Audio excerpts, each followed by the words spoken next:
वाहिद इजाज मीर साहब की लिखी हुई इंतहाई खूबसूरत गज़ल जो आपकी समातों की नज़र करता हूँ।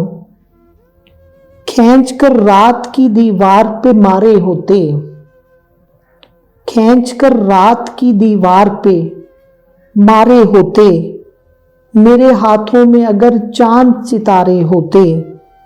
हमने एक दूजे को खुद हार दिया, दुख है यही। हमने एक दूजे को खुद हार दिया, दुख है यही। काश हम दुनिया से लड़ते हुए हारे होते।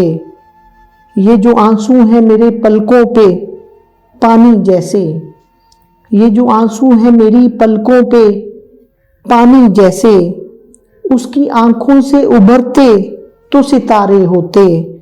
यार क्या जंग थी जो हार के तुम कहते हो, यार क्या जंग थी जो हार के तुम कहते हो। जीत जाते तो खिसारे ही खिसारे होते।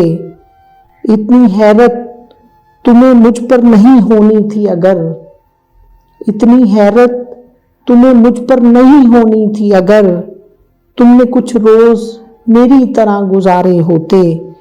ये जो हम हैं एहसास में जलते हुए लोग, ये जो हम हैं एहसास में जलते हुए लोग, हम ज़मीं ज़ाद न होते तो सितारे होते। तुमको इनकार की खू मार गई है वाहिद, तुमको इनकार की खू मार गई है वाहिद। हर भंवर से ना उलझते तो किनारे होते।